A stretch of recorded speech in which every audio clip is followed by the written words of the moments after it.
When we think about capturing, I think it really speaks to the essence of getting things done, because it's really the process of getting things inside of your mind and externalizing them and putting them into your trusted system.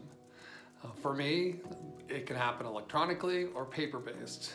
Because I'm a big proponent of OmniFocus, I generally will go straight to OmniFocus. I won't try and organize it into a project yet. It's just capturing a thought, and I'll put it right into the OmniFocus inbox.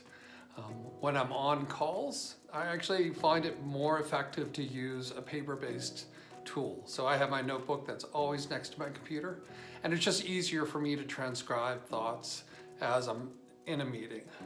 Now, the one little customization I do is I'll go out for walks on a regular basis, and typically I'll have my Apple Watch with me, and a thought will come to me, and so I will immediately use the voice prompt, which is tied to OmniFocus, and I'll speak a thought into my Apple Watch, and then that way I know it's always going to end up directly within my OmniFocus inbox. So it really is, doesn't really necessarily matter how you capture, but one of the most important things is to not only capture that process of capturing, but also making sure that you're putting it in places, in particular inboxes, which are part of your trusted system. You're not going to lose those thoughts.